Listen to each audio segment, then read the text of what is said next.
Hello, Nature Explorers. We're so glad you could join us today. I'm Miss Barbara. And I'm Miss Judy. And today we're going to explore life cycles. Now, I'm sure you already know all living organisms have certain characteristics that help them to survive and to grow. All living things develop, but they don't always look the same way at the same time. So we're going to look and compare stages of development of a frog, a butterfly, and a plant. Now, the frog has several different stages to its life cycle. The adult finds water and lays its eggs there. And after a period of time, the eggs hatch. Now, does anyone know what we call the beginning stage of a frog's life? Yep, it looks something like this. And we call it you got it, tadpole. In time, the tadpole begins to grow back legs and the tail gets smaller. And then the frog front legs begin to grow and the tail gets even smaller. Over time, the legs grow bigger and the tail becomes smaller, and we have not quite a frog yet. I'd call him a froglet. And so one more time, he's gonna grow and grow until that tail is gone and he's got front legs and back legs so he can hop and jump in the water. So let's review. After the eggs hatch, we have what? A tadpole. And remember, the legs begin to grow. First come out his little back legs, and then his little front legs. Whoop. And they get bigger and bigger, and the tail starts to go away. And what happens? All of a sudden, he is a full-grown frog. And he can lay eggs and start all over again. A butterfly has a life cycle you probably already know something about. Like the frog, the adult can lay an egg. The egg hatches and it begins its larva stage. What is another name for a larva? Right, caterpillar. And what do caterpillars do? Well, they eat and they eat and they eat. They're just very hungry. And when they're ready and full size, they find a protected spot. They attach themselves with a hook, they hang, and they create this protective shell. The shell is called a chrysalis or a pupa. And inside the pupa, the butterfly turns into a liquid substance, kind of like soup. It begins to reorganize into a butterfly. And when it's ready, that butterfly emerges from the chrysalis. Now its new wings are small and wet. And the butterfly must pump fluid into those wings so they become strong and full size. And the cycle begins all again. Here's a model of a larva or a caterpillar. Can you guess what type of butterfly has this type of caterpillar?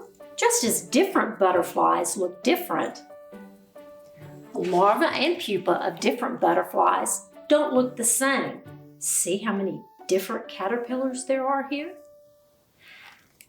After that larva has eaten all it wants, because we know how hungry they are, it begins to set up that chrysalis and form that protective shell. Pushes its skin off and it hangs, and inside what happens? It becomes a liquid and something amazing begins to form in there.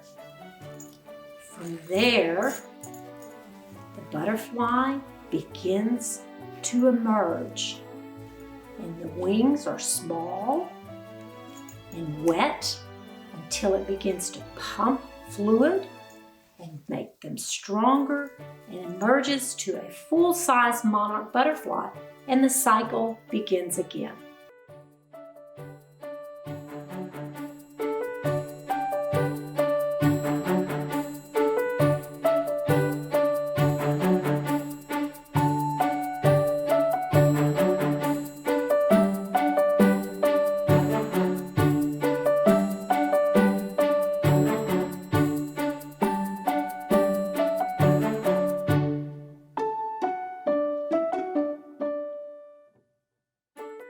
So, boys and girls, did you know that plants have life cycles too? Well, they do. And what's so interesting is that they need special helpers like butterflies and bees and ants and even hummingbirds to help them out.